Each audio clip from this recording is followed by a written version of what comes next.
Itulah yang namanya hidayah. Jadi ternyata hidayah itu nggak cuma datang perkara soal akidah atau agama, tapi ternyata keputusan kita memilih pengobatan apa yang akan kita pilih itu termasuk hidayah juga.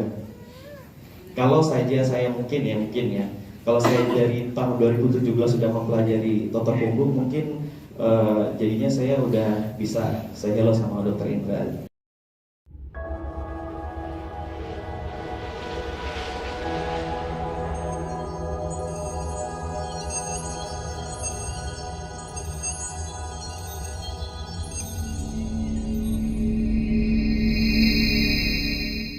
Di antara kursi yang duduk di kursi depan saya ini ada guru-guru saya juga sebenarnya, atau orang yang lebih ahli dari saya, lebih alim, lebih soleh dari saya. Saya di Pontianak berkhidmat di Pondok Masjid Munzalan Ashabul Yamin ya, jadi sudah dari tahun 2014, dan sempat Allah kenalkan totok punggung kepada saya ini tahun 2017 sebenarnya. Hanya saja saya waktu itu belum mau melihat lebih jauh, lebih dalam.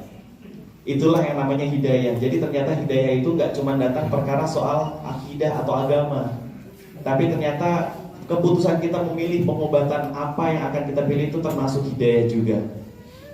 Kalau saja saya mungkin ya, kalau saya dari tahun 2017 sudah mempelajari dokter punggung, mungkin jadinya saya udah bisa say hello sama dokter Indra zaman, Masya Allah.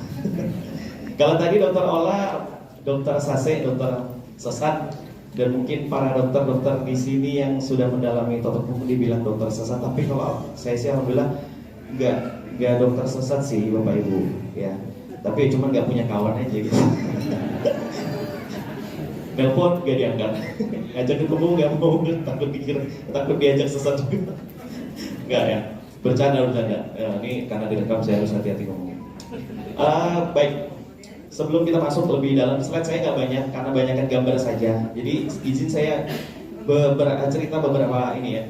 Ayah saya sudah 2 tahun kemarin ya, maksudnya 2 tahun mengalami sakit mah 11 kali kambuh dalam 1 hari. Itu yang membuat saya tuh merasa saya ragu, ini saya beneran dokter gak sih, bapak sendiri gak bisa diobati. Dan bahkan bapak saya tuh paling lebih percayanya sama pengobatan alternatif, padahal anaknya sendiri dokter. Gak boleh marah kita kan. Tapi bentuk marah saya, akhirnya saya mempelajari tentang bekam, mempelajari tentang ruqyah, mempelajari tentang totok punggung ini dan segala macam pengobatan holistik. Supaya pertama niatnya supaya diakui oleh ayah. Lalu saya terapi ayah saya yang tadinya 11 kali kambuh, biiznillah atas izin Allah jadinya sudah sembuh. Tapi alhamdulillah. Tapi memang betul kata Dr. Ola dan Ustadz Abdurrahman bahwa topung itu juga perlu kita jaga dosisnya. Karena ayah saya itu masih merokok. Tobat rokoknya itu kalau lagi kambuh aja sakit mahnya. Nah, dengan sembuh sakit mah, alhamdulillah saya memberikan jalan kepada ayah saya untuk merokok lagi.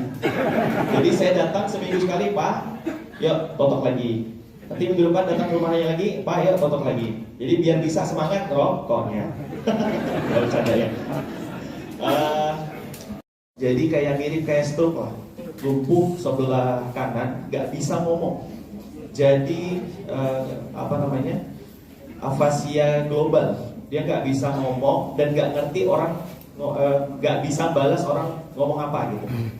Saya totok sekitar 5 kali saya totok. Alhamdulillah sudah bisa nelpon istrinya, sudah ngerti apa yang dia ngomong dan sekarang sudah normal. Alhamdulillah. Aneurisma otak dan tanpa minum obat dari dokter spesialis.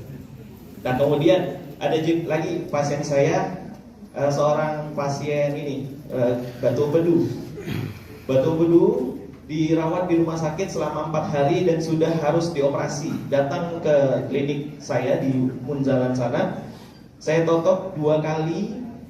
Alhamdulillah hari atau pekan depannya si pasien tersebut sudah bisa touring karena dia memang anak motor. Jadi batu empedunya ukurannya 2,1 cm, sudah dianjurkan oleh dokter untuk operasi.